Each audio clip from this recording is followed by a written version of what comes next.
Alors bonjour tout le monde, aujourd'hui on va faire notre chapitre 7, donc le dernier chapitre avant le deuxième bloc d'évaluation, donc j'espère que vos exercices vont bien.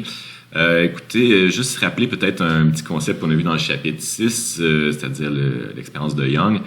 Il faut se rappeler que l'expérience de Young, ce qu'elle nous apprend dans le fond sur la nature de la lumière, c'est que la lumière est une onde. Donc le fait qu'on voit sur notre écran des patrons d'interférence, de l'interférence, on a vu ça plusieurs fois depuis le début de la session, c'est seulement dû au fait que des ondes peuvent s'additionner ou se soustraire. Donc, s'il n'y a pas d'interférence, il n'y a pas d'onde. Et comme on observe des patrons d'interférence quand on fait l'expérience de Young, on n'a pas le choix d'en déduire que la lumière est une onde. Donc, on va faire la suite de ça cette semaine. Donc, avec le chapitre 7, donc la diffraction et un petit bout sur la polarisation. Donc, le chapitre 7, justement, il commence avec la diffraction. Donc, j'en ai parlé un petit peu la semaine passée. La diffraction, c'est le phénomène quand on fait passer la lumière par une mince ouverture de largeur A. Ça arrondit nos fronts d'onde et sur notre écran, on va voir apparaître un deuxième patron qui est un petit peu différent du patron d'interférence, mais qui y ressemble quand même beaucoup, qu'on va appeler le patron de diffraction. Donc, je vous ai mis l'image ici à sa droite. Donc, dans un patron de diffraction, ça va toujours un petit peu se comporter de la même façon, dépendamment de la largeur de la fente. Donc, la fente va avoir une certaine largeur ici. Plus elle est large, plus ces pics-là vont être moins étalés. Donc, ils vont plus s'étaler si la fente elle est étroite. Donc, ça arrondit plus les fronts d'onde. Donc, dans tous les cas, ce qu'on va avoir, c'est une grosse tache centrale. Cette tache centrale-là, c'est ce qu'on appelle le pic principal. Donc, ce pic principal est vraiment... 95% de l'intensité par rapport au premier pic secondaire. C'est vraiment le plus intense de loin par rapport aux autres.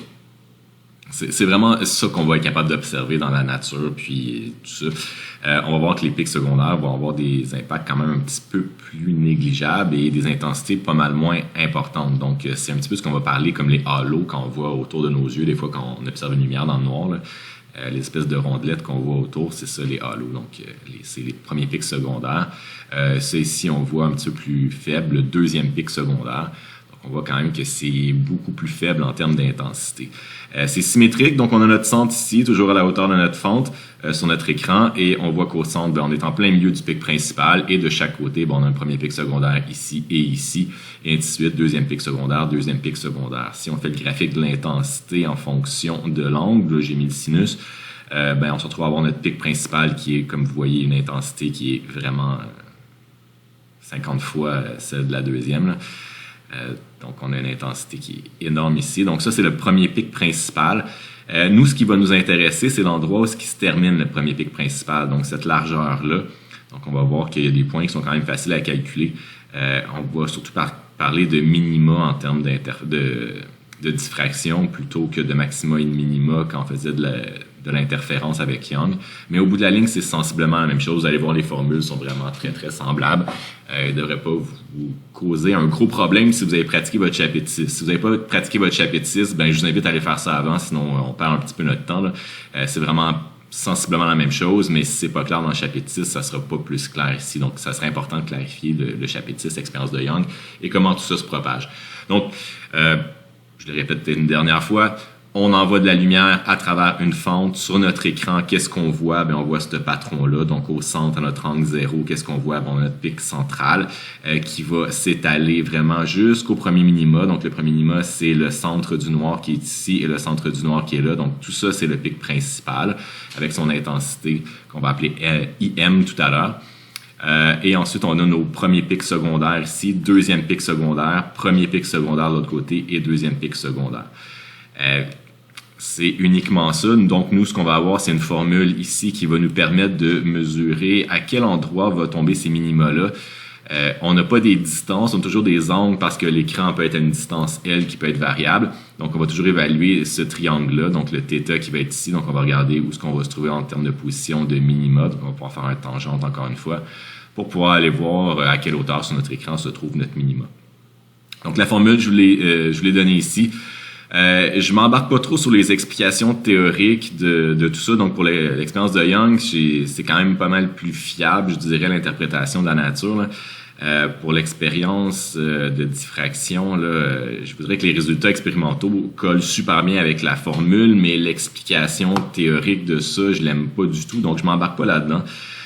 Si vous voulez la lire dans le manuel, là, je vous suggère la lecture, mais peut-être comme moi, vous allez trouver que c'est un petit peu absurde de dire que au lieu d'avoir une ouverture, on va supposer que tout ça, c'est une multiple d'ouvertures, donc qui ont des sources secondaires à travers tous ces points-là d'ouverture.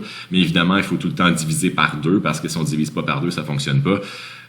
Tout ce qui sort ce 2-là, en tout cas, ça a un petit peu pas trop de sens pour moi. Peu importe, ça n'a pas vraiment d'importance. Ce qui est important pour nous, c'est d'avoir des formules qui fonctionnent.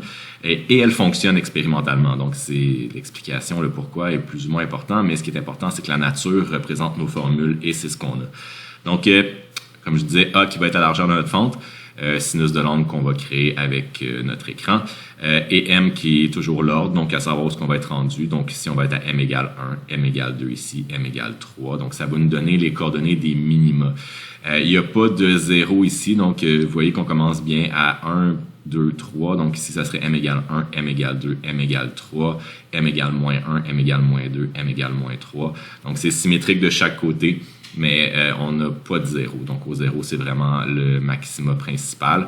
La quantité qu'on appelle IM ici, là, c'est vraiment la hauteur de ce pic-là. Donc c'est l'amplitude, si on veut, de notre pic principal. Puis pour avoir notre graphique d'intensité, donc il y a une équation pour représenter ce graphique-là ici. C'est l'équation que je vous ai identifiée ici.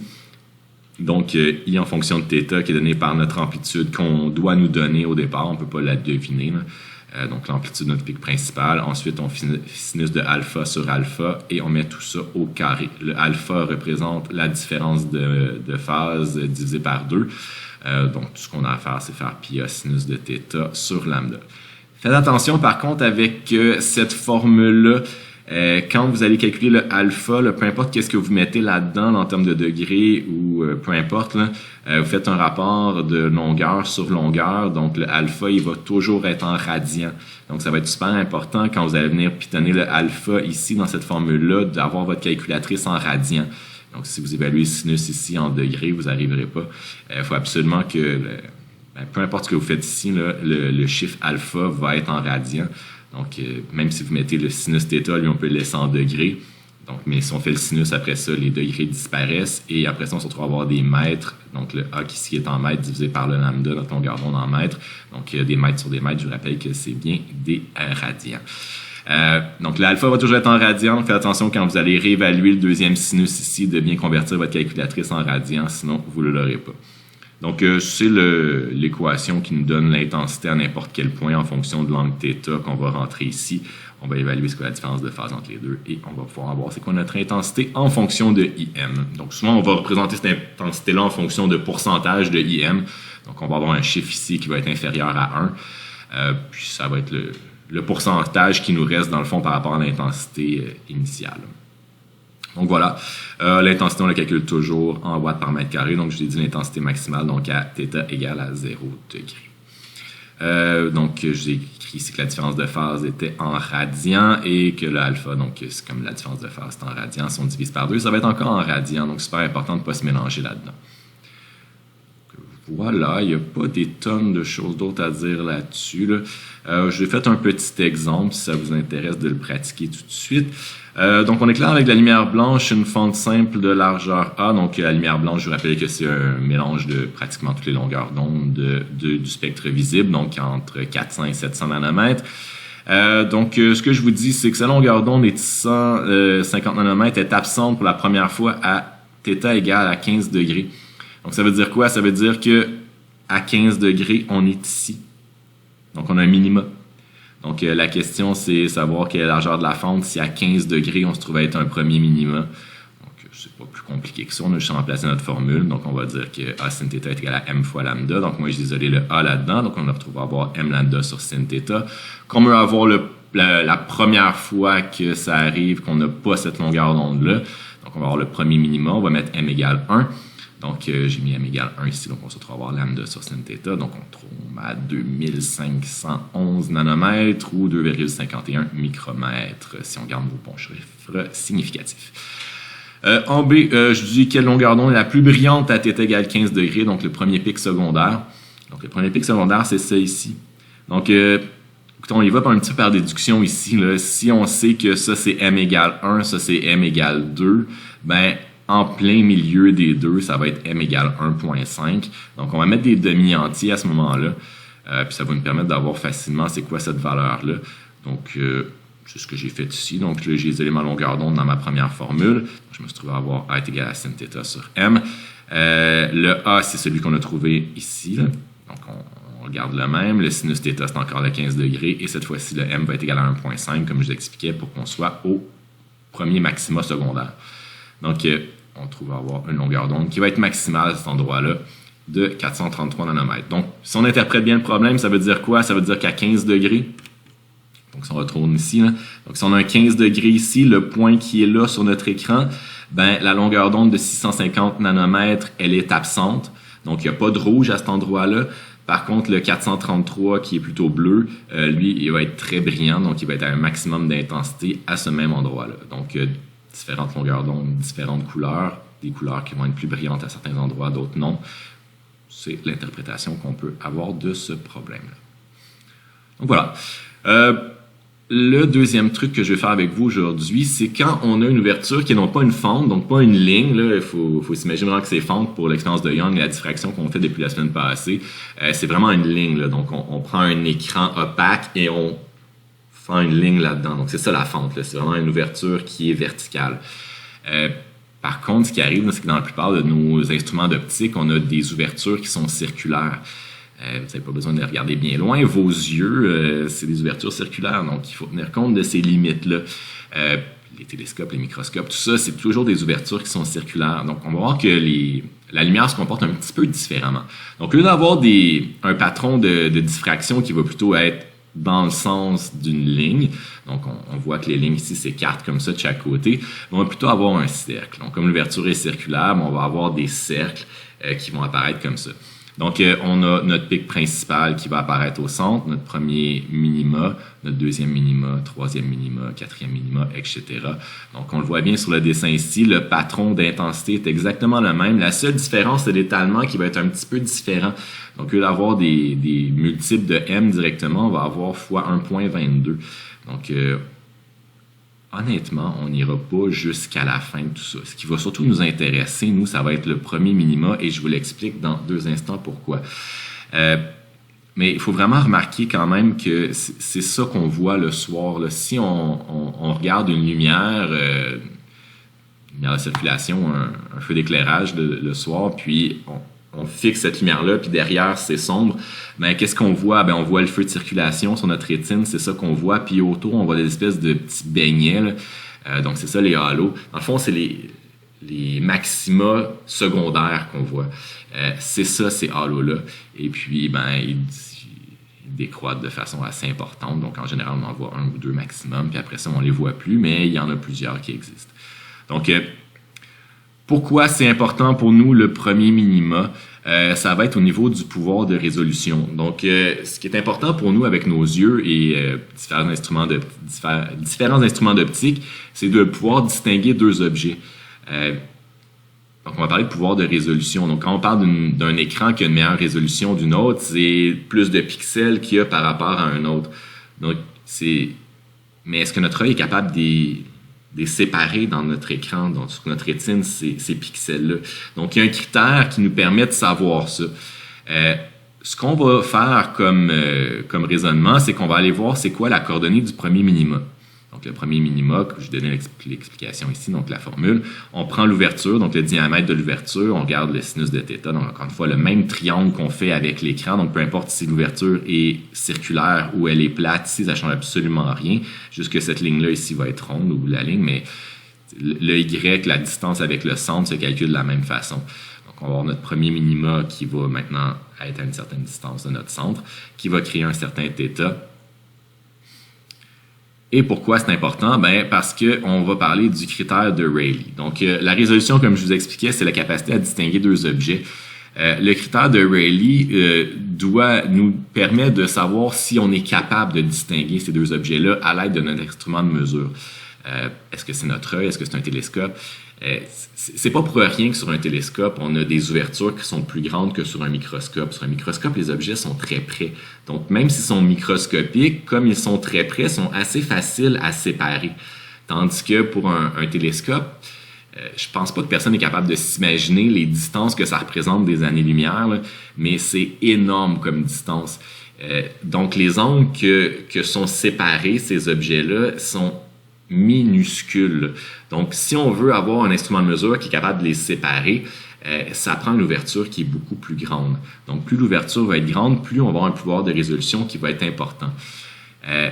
Donc, le critère de Rayleigh nous dit c'est que le maxima principal doit être séparé au premier minima de l'autre objet. Concrètement, ça veut dire quoi? Ça veut dire quoi? C'est si j'ai deux sources qui vont passer par une lentille. Ben, les deux, ils vont passer par le sommet, donc ils vont créer un angle qui s'appelle alpha ici. On va appeler cet angle-là l'angle de Rayleigh tout à l'heure, donc j'ai pas pris exactement le alpha qui est ici, là, mais c'est le même.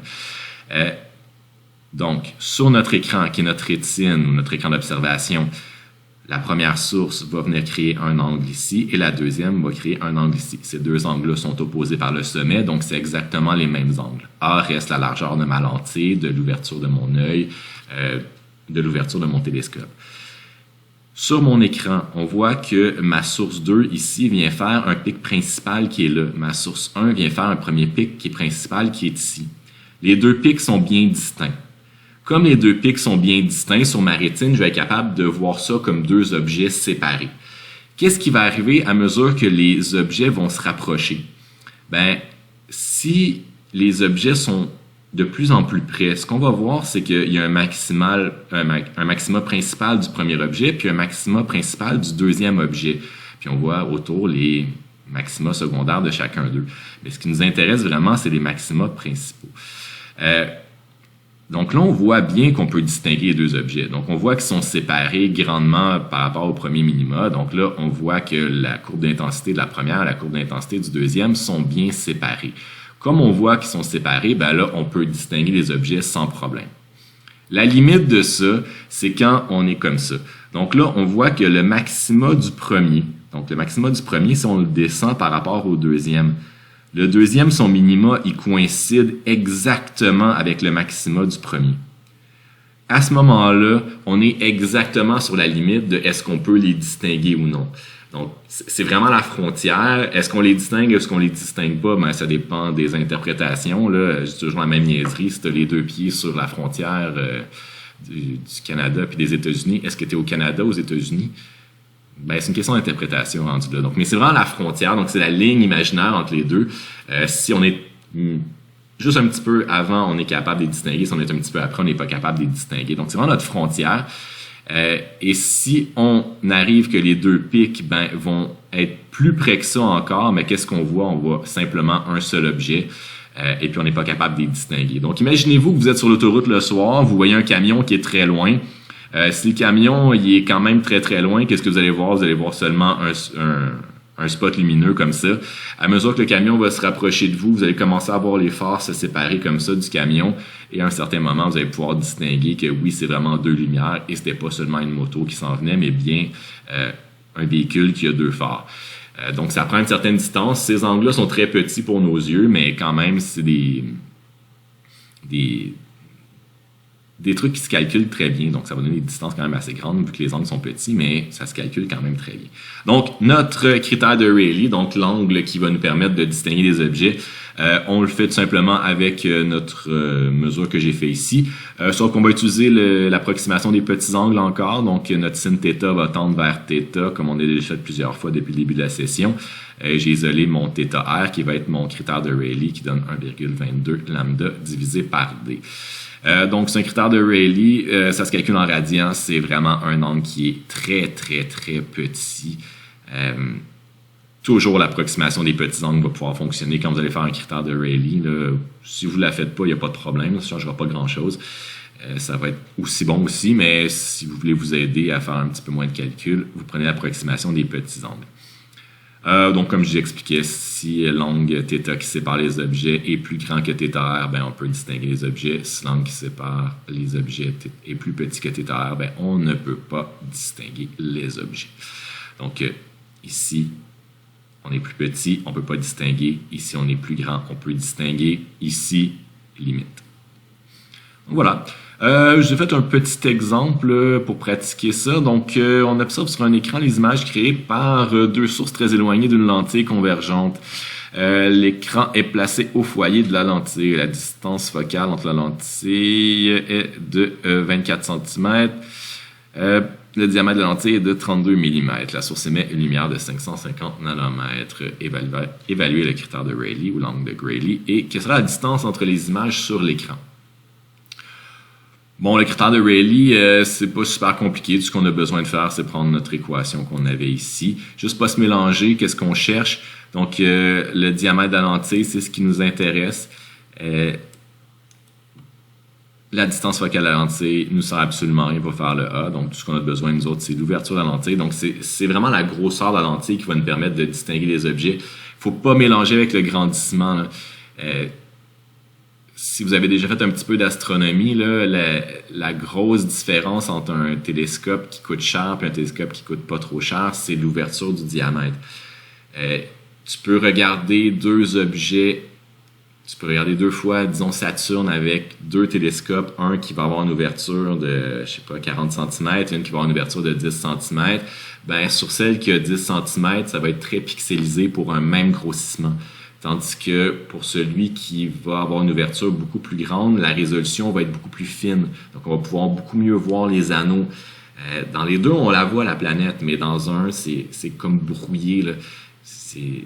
On a l'impression que c'est numérique, ce phénomène-là, que c'est de la numérisation de données, mais c'est pas vrai, c'est optique, là. Puis plus on ouvre le diamètre, plus on a un diamètre qui est gros, plus on est capable d'aller voir des détails précis. Donc, c'est sûr que c'est pas évident d'avoir deux télescopes à la maison, là, mais si jamais vous avez la chance là, de faire cette comparaison-là, c'est vraiment assez évident, là. Donc, comme je disais, là, tout ce qu'on a besoin, c'est le diamètre de la lentille, donc 32 mm. N'oubliez pas de mettre 100 mètres. Même chose pour la longueur d'onde, il faut mettre 100 mètres. Donc, j'ai fait le calcul, j'aurais fait le petit schéma. Donc, le critère de Rayleigh qui va être notre alpha ici, là, qui va être beaucoup plus petit que ça, évidemment, parce qu'on veut pouvoir les distinguer. On va être sur la limite. Donc, on veut avoir la séparation qui est au premier minima. Si on fait le calcul avec notre diamètre, on arrive à 2,1 il faut être à moins 5 radians. Deuxième question, la distance entre les images sur l'écran. Donc, ce qu'on veut savoir, c'est quoi la distance entre ces deux images-là sur l'écran si on est directement sur le critère de Rayleigh. Donc, moi, ce que j'ai fait, c'est que j'ai refait un autre petit schéma avec le même schéma. J'ai rajouté un triangle en rouge ici pour me permettre de calculer justement la moitié de la distance que j'ai appelée delta x sur 2. Donc, pour avoir delta x sur 2, qu'est-ce que je vais faire? Je vais faire tangente de θr sur 2, qui va me donner delta x sur 2 divisé par la longueur, qui est la distance entre mon écran et ma lentille.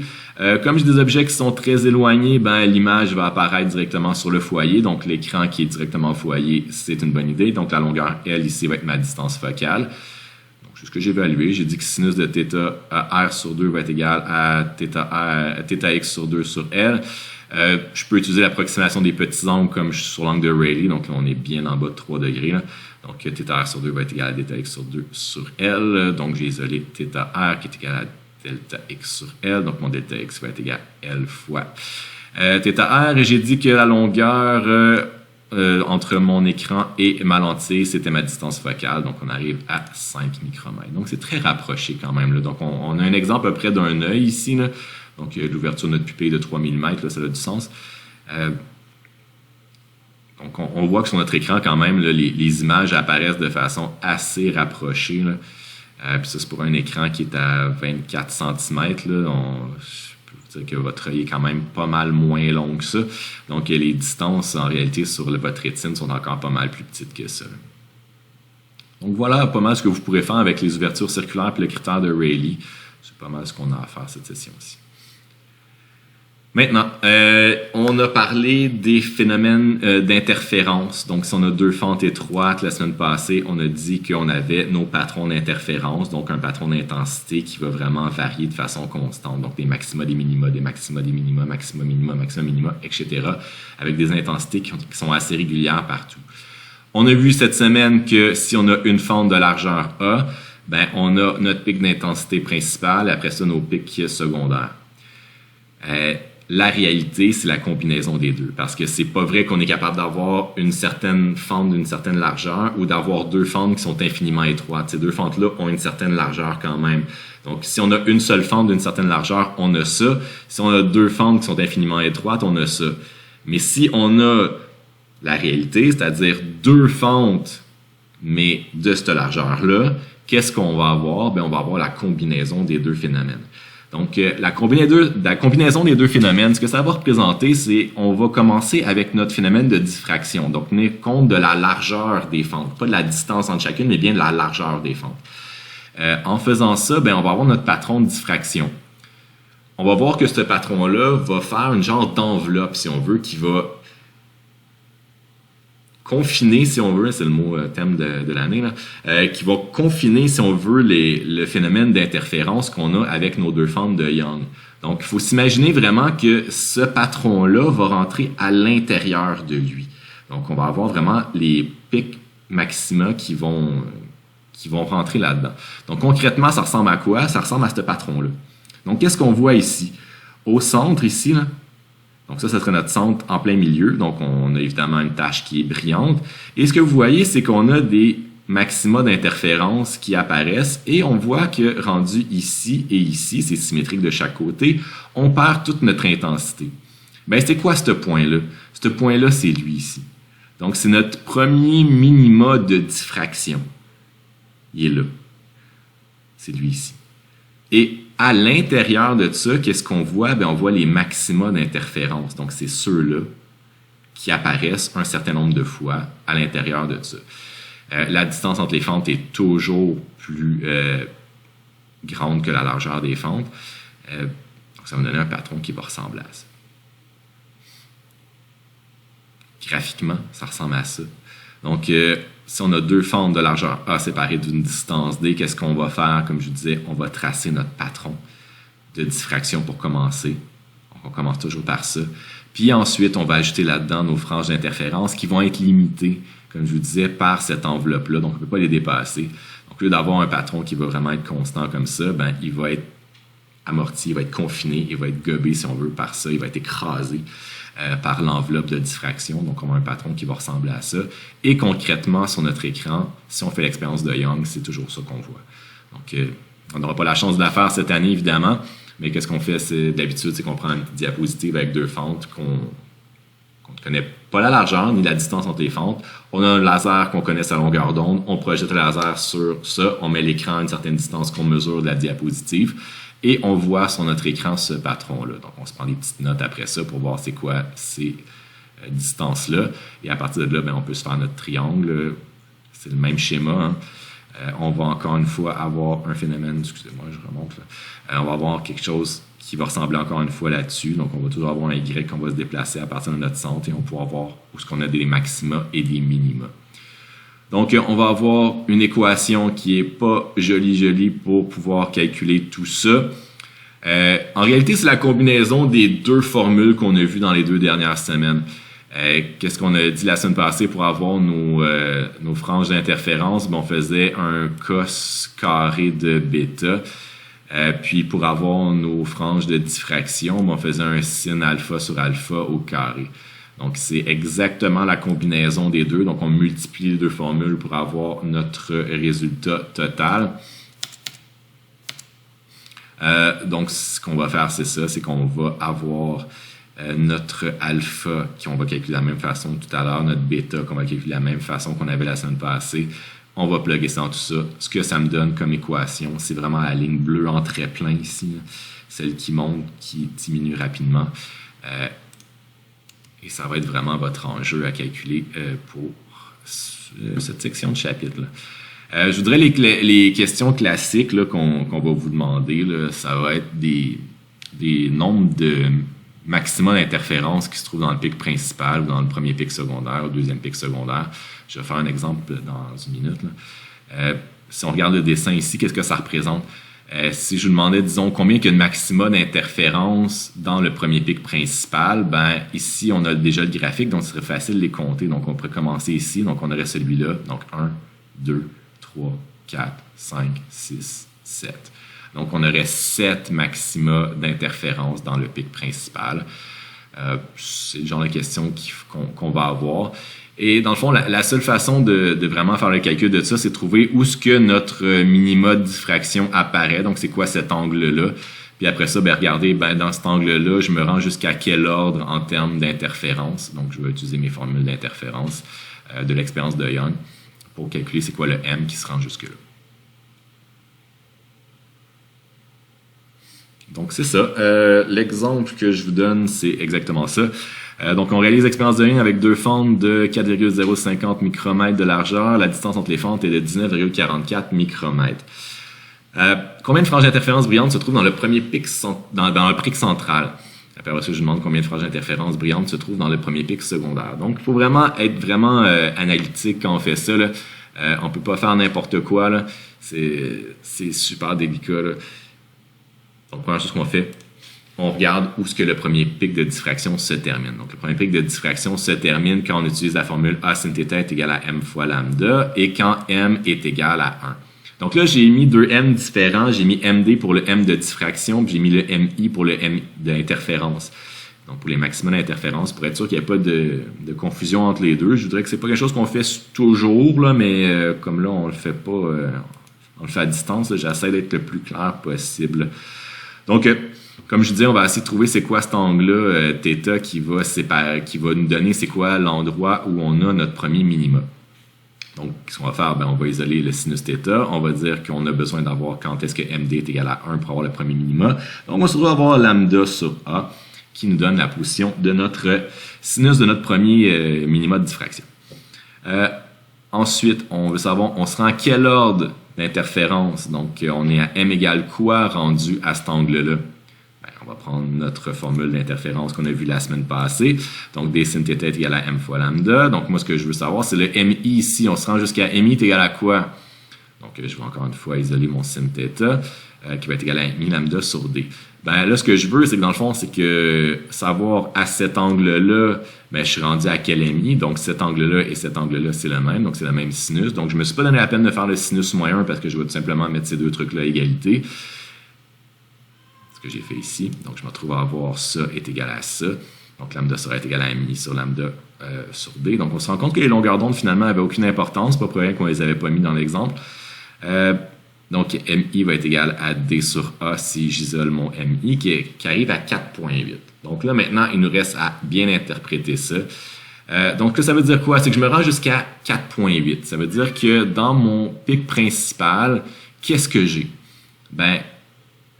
J'ai M égale moins 4, moins 3, moins 2, moins 1, 0, 1, 2, 3, 4. Je ne me rends pas jusqu'à 5. Je ne me rends pas jusqu'à moins 5. C'est symétrique de chaque côté. Donc, à 4,8, ça veut dire que sur mon dessin, là, ici, là, je tomberais à 4,8. Ça veut dire que le 5 serait l'autre côté. 4 est ce côté-là, mais 4,8 tomberait directement vis-à-vis de mon minima ici. Donc, combien j'en ai dans le pic principal? Je vous ai tout énuméré la liste de ceux qui sont là. Donc, c'est ça la chose à faire pour être sûr de ne pas se tromper, là. Donc, on trouve M égale 4,8. Dites-moi pas M égale 4. Dites-moi pas M égale 5. C'est pas vrai. Donc, qu'est-ce qu'on a? C'est les M qui sont possibles. Donc, c'est M égale moins 4, moins 3, moins 2, moins 1, 0, 0, jusqu'à 4. Donc, on les compte 1, 2, 3, 4, 5, 6, 7, 8, 9. Donc, notre réponse, 9 franges. La deuxième question, combien de franges d'interférence brillante se trouvent dans le premier pic secondaire? Donc, à ce moment-là, ce que je veux savoir, c'est quand est-ce que le premier pic secondaire se termine. Donc, ce que je vais aller voir, c'est le deuxième minima d'interférence. Donc, quand est-ce que MD est égal à 2? Donc, c'est un petit peu le même raisonnement. Donc, là, la seule différence, c'est que MD va être égal à 2. Donc, je vais me retrouver à avoir 2 lambda sur A. Même chose, je veux savoir, je me rends jusqu'à quel MI. Je fais la même opération. Donc, je vais rapidement. On se retrouve à avoir le MI qui est à 9,8. Donc là, dites-moi pas qu'il y a 9 franges. Dites-moi pas qu'il y en a 10. Il faut réfléchir un petit peu plus que ça. Donc, qu'est-ce qu'on a dit? C'est que dans le pic principal, on se rendait jusqu'à 4. Donc, dans un premier pic secondaire, on commence à quoi? On commence à 5. Et on termine où? Avant 10. Donc, on se rend jusqu'à 9,6. On n'a pas la dixième. Donc, on a 5, 6, 7, 8, 9. Donc, j'écris bien un premier pic secondaire. Ça veut dire 5. Si on vous disait les premiers pics secondaires, on aurait 5 de chaque côté. Donc, on aurait 10 au total. Faites bien attention à comment lire la question ici, là. Ça peut vous jouer des petits tours. Pas mal ça. Maintenant, les réseaux. Les réseaux, en réalité, c'est un petit peu la même chose que l'expérience de Young. En réalité, ça se traite exactement de la même façon. C'est juste qu'au lieu d'avoir 2 fentes, on a une multitude de fentes. L'avantage d'avoir un réseau, c'est que c'est beaucoup plus cohérent en termes de lumière, donc beaucoup moins de patrons d'interférences. Je vous ai inclus un petit graphique que j'ai trouvé dans notre manuel, que je trouvais intéressant. Tu sais, si on a 2 fentes, là, on va avoir la ligne rouge qui est là. Plus on va ajouter de fentes, plus on va avoir de sources secondaires qui vont venir, si on veut, s'additionner sur notre écran. À mesure que ça va faire ça, ce qu'on va voir apparaître, c'est une certaine cohérence de pics. Donc, au lieu de parler de maxima et de minima, on ne verra plus ces maxima et ces minima-là. Mais on va plutôt voir des pics. Et on ne verra rien entre les pics. Donc, l'intensité est très faible entre chacun et on va avoir des pics qui apparaissent. Donc, ça, c'est à 8 fentes. Les réseaux qu'on va utiliser, en général, sont plus que 500 fentes. Donc, on voit que cette intensité-là va encore plus diminuer. Puis, les pics d'intensité vont encore plus être importants. Donc, c'est vraiment juste des maxima qu'on va avoir là. Puis, si vous remarquez, là, ce qui est intéressant aussi de cette image-là, c'est que là où arrivent les maxima, si on avait 2 fentes, ça arrive exactement au même endroit que si on avait 8, 10, 10 000 fentes. Donc, l'équation reste exactement la même que ce qu'on avait dans le chapitre 6 pour l'expérience de Young. Ça nous donne uniquement les maxima. Donc, on n'a pas de minima à calculer. C'est vraiment des points. Je n'ai pas mis d'image, j'aurais peut-être dû, mais on voit vraiment sur l'écran qu'on utilise un réseau. Là. Donc, c'est vraiment une série de fentes. Là, on ne les voit pas tellement qu'il y en a. On envoie de la lumière là-dessus. Donc, si on envoie une lumière cohérente, un laser, qu'est-ce qu'on va voir? Bien, on va voir des pics apparaître là-dedans. Si on envoie autre chose qu'un laser, donc si on voit une lumière qui n'est pas une seule longueur d'onde, donc de la lumière blanche, qu'est-ce qu'on va voir? Bien, on va avoir une dispersion chromatique. Donc, on peut s'en servir un petit peu comme un prisme d'un réseau aussi. C'est le plus gros avantage, je vous dirais. J'aime pas beaucoup, moi, m'en servir comme réseau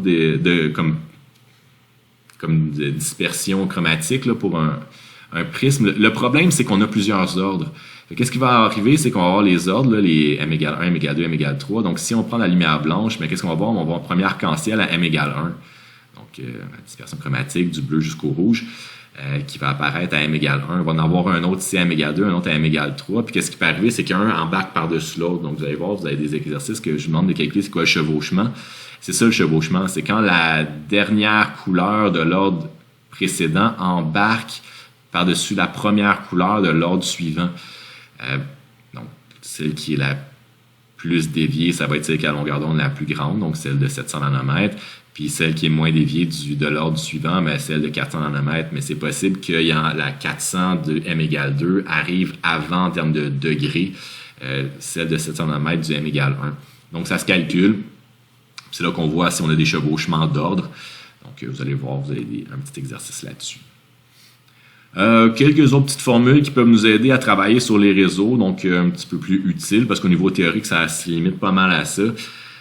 C'est les demi-largeurs, en fait, des pics. Donc, ces points-là ont une certaine largeur, dépendamment d'où ce qu'on se trouve sur notre écran. Donc, à quelle distance. Donc, on va établir encore une fois un certain angle θ. De la même façon qu'on a fait depuis 2 semaines, là, ça ne change absolument rien. Et ça va nous donner une certaine largeur de ce pic-là, donc une demi-largeur.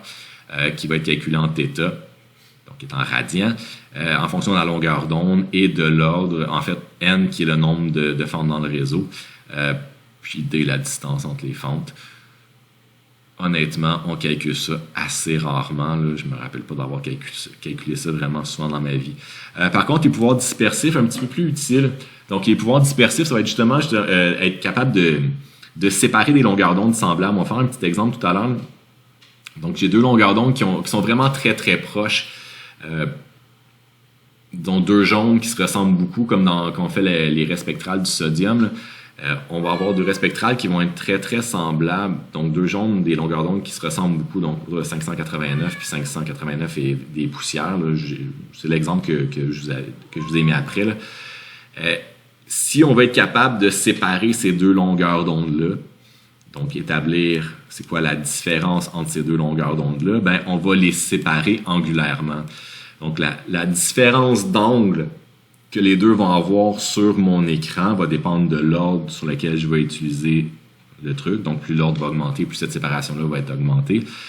Donc, si je me parle du premier ordre, donc à m égale 1, ben, j'ai un certain angle qui va séparer ces 2 longueurs d'onde-là selon ces longueurs d'onde-là. Donc, c'est ça le pouvoir dispersif, c'est ça que ça nous sert.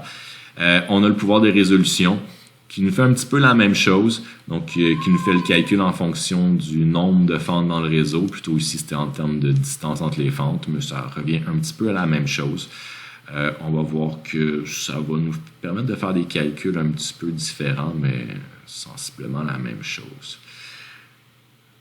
Je regarde ça, je pense que j'ai mis ma formule à l'envers.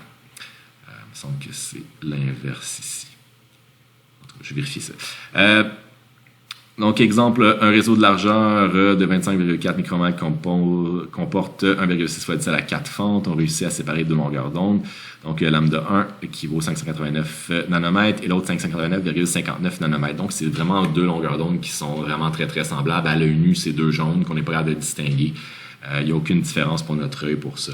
Par contre, dans un réseau, ça peut changer quelque chose. Donc, c'est ce qu'on va faire. Non, ma formule est dans le bon sens. Donc, première question. Quel est l'angle entre le centre de l'écran et le premier maxima? Donc, on va tout simplement prendre notre formule, d est égal à d sin θ est égal à m lambda. Donc, ici, peu importe lequel des deux longueurs d'onde qu'on utilise, on va arriver exactement à 17,0 degrés.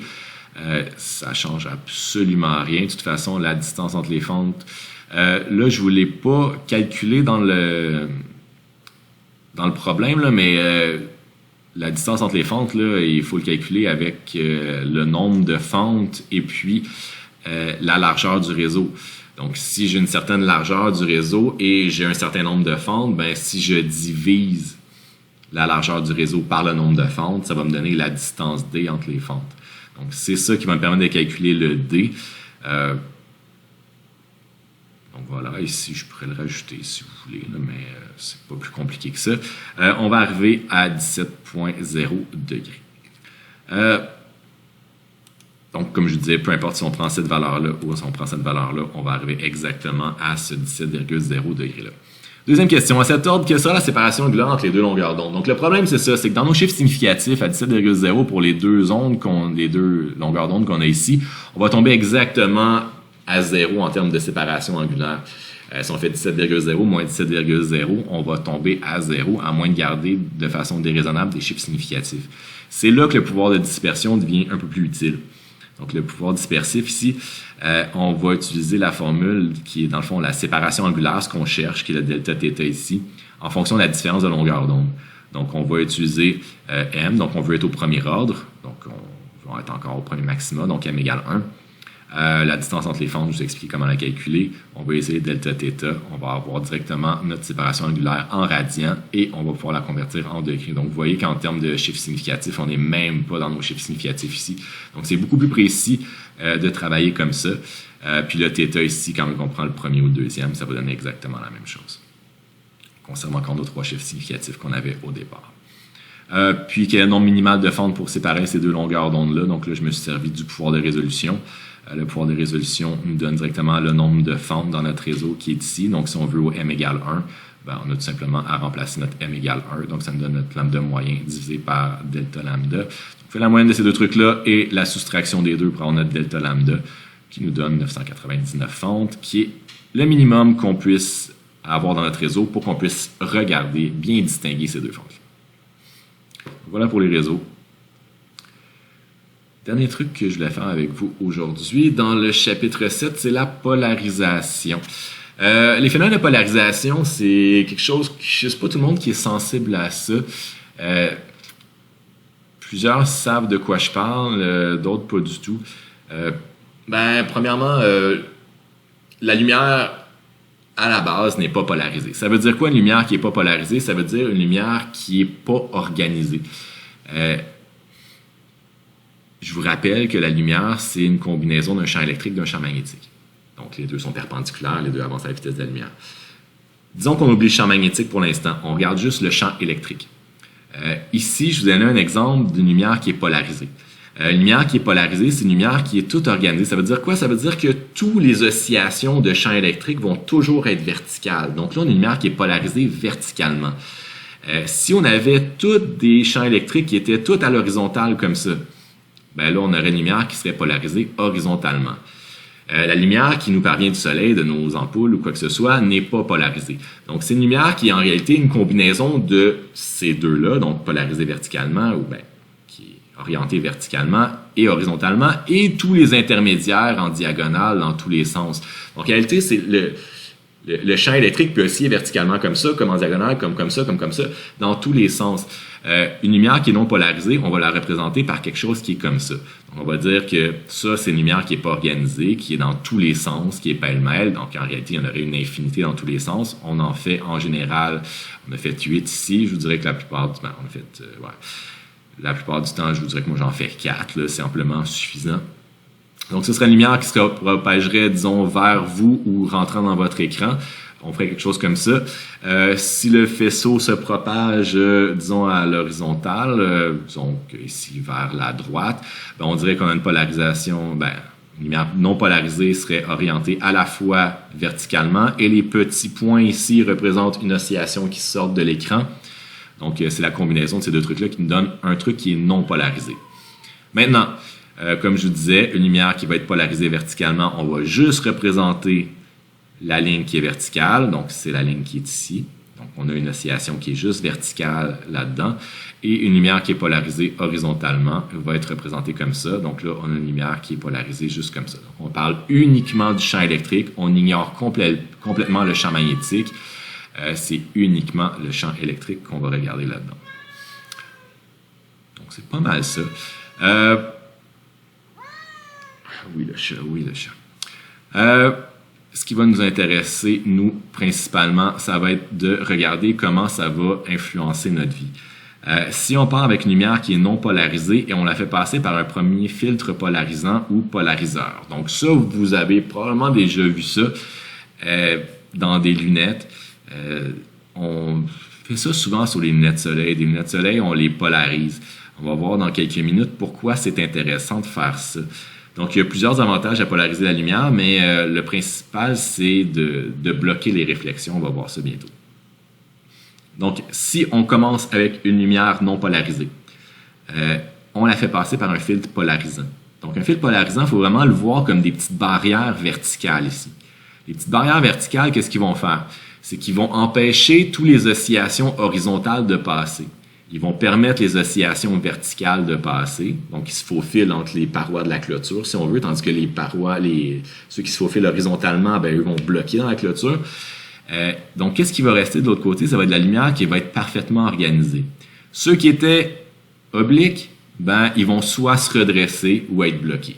Donc, grossièrement, comment on va calculer c'est quoi l'intensité qui va ressortir d'une lumière qui était non polarisée versus qui a été polarisée une seule fois? C'est qu'on en perd la moitié. Pas plus compliqué que ça. Ensuite, si on veut voir qu'est-ce qui se passe après un deuxième filtre polarisant, on prend une lumière polarisée. Là, on a un filtre qui est un petit peu à l'oblique comme ça. Donc, qui va créer un angle θ par rapport à la verticale qui est créé par le premier polarisant. Donc, c'est vraiment l'angle entre les deux polariseurs qu'il faut regarder.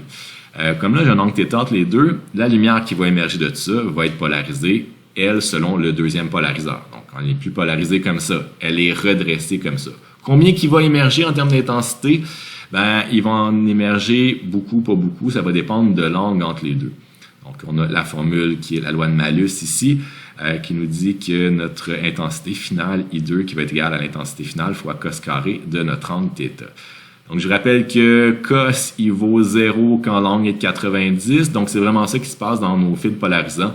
Si on a les deux polariseurs qui sont perpendiculaires, on n'aura plus aucune lumière qui va traverser. Si les deux sont exactement sur le même axe, en mettre un deuxième, ça ne sert absolument à rien. Puis s'il est un petit peu oblique, on va perdre un petit peu d'intensité et là, il faut le calculer combien on va avoir. Donc, faites attention. I0 n'est pas polarisé, I1 est polarisé et I2 est polarisé. Donc, les intensités se calculent toujours en watts par mètre carré. Et c'est là qu'il faut regarder qu'est-ce qui va traverser de tout ça. Tu veux t'acheter des lunettes soleil, tu veux t'assurer qu'ils soient polarisés parce qu'il y a quand même des avantages d'avoir des lunettes polarisées. C'est facile de vérifier que tu te fais pas arnaquer. Hein. Tu prends deux paires de lunettes identiques et tu les mets une vis-à-vis l'autre. Tu les tournes, donc tu mets les deux verres un par-dessus l'autre. Si, en mettant les deux verres un par-dessus l'autre, l'intensité qui traverse les deux lentilles est sensiblement la même qu'une seule lentille, ça peut être des lunettes polarisées. Mais le test ultime, c'est toujours de les faire pivoter. Et si en les faisant pivoter, rendu à 90 degrés, tu vas avoir pratiquement zéro intensité qui va traverser tes verres, à ce moment-là, tu sais que tes lunettes sont polarisées. Si ça fait quoi d'autre que ça, tu remets ça là ou tu négocies. C'est pas des lunettes polarisées. Donc, le gros avantage de ça, c'est que la réflexion va polariser de la lumière.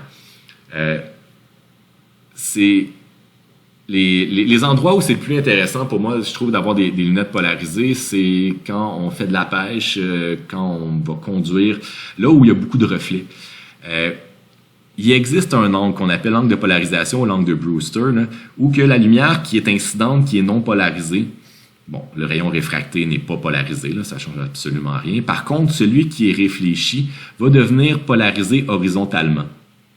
Donc, imagine que toi, tu es ici sur un bateau, puis tu essaies de pêcher, tu essaies de regarder dans l'eau les petits poissons.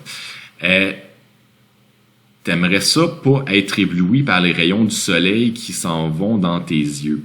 Donc, l'avantage d'avoir une lunette polarisée, donc on va avoir une lunette qu'on veut bloquer ces rayons réfléchis-là. Donc, les rayons sont toujours polarisés horizontalement. Donc, l'avantage, c'est de mettre une lunette qui va être polarisée verticalement, un petit peu comme notre polariseur ici. L'avantage de ça, c'est que les rayons qui vont être polarisés horizontalement, qui vont arriver dans ce filtre-là, vont être bloqués. Donc, si on met un filtre polarisant vertical ici, là, on a une lumière qui est polarisée horizontalement, ces réflexions-là vont être bloquées. Donc, qu'est-ce qui va se passer? C'est que tu vas voir les rayons qui vont sortir de l'eau, tu vas voir tout ce qui se passe autour de ça, mais les réflexions vont être grandement bloquées. C'est pas à 100% polarisé, malheureusement, ces rayons-là, à part à cet angle de polarisation-là.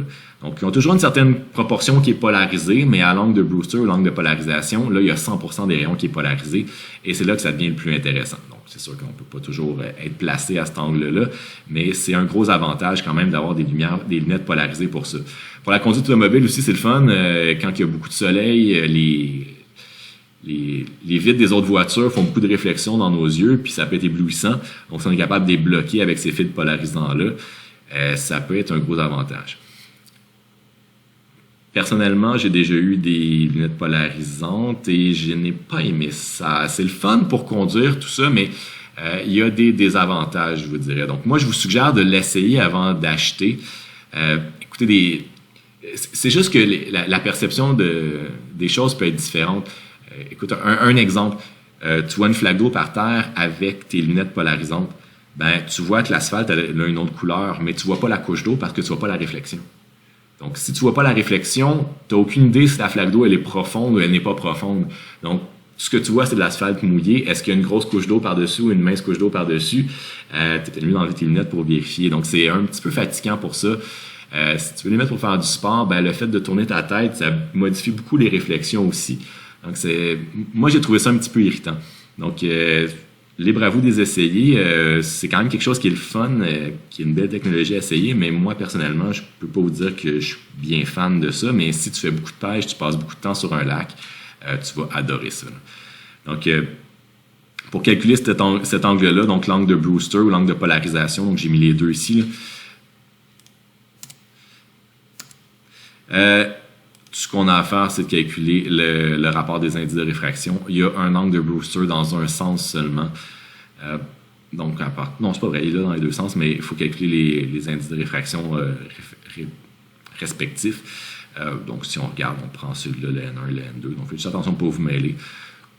On peut l'avoir dans les deux sens, mais ça, c'est l'angle de Brewster, l'angle de polarisation qui est de ce côté-là. La particularité de l'angle de Brewster ou l'angle de polarisation, c'est qu'il y a vraiment 100% de la lumière qui est polarisée à cet endroit-là.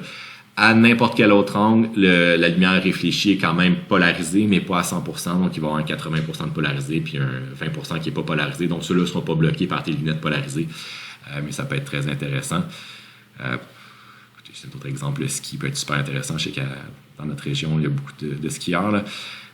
Donc ça peut être très intéressant, les reflets éblouissants sur la neige, là, les lunettes polarisantes peuvent vraiment vous aider pour ça, donc voir un petit peu les détails, ça peut être intéressant. C'est pas le même prix malheureusement, donc pas tout le temps du budget. Donc l'angle de polarisation, je l'ai mis en degrés, ça peut être en radians aussi, pas trop d'importance, mais c'est pas mal ça. Je vous donne vos exercices, c'est pas mal tout pour le chapitre 7. Je vous rappelle qu'après le chapitre 7, il y aura une évaluation. Donc, j'espère que vous avancez bien vos exercices. Je vous ai écrit tout ça de toute façon. En vous souhaitant une belle semaine. À bientôt.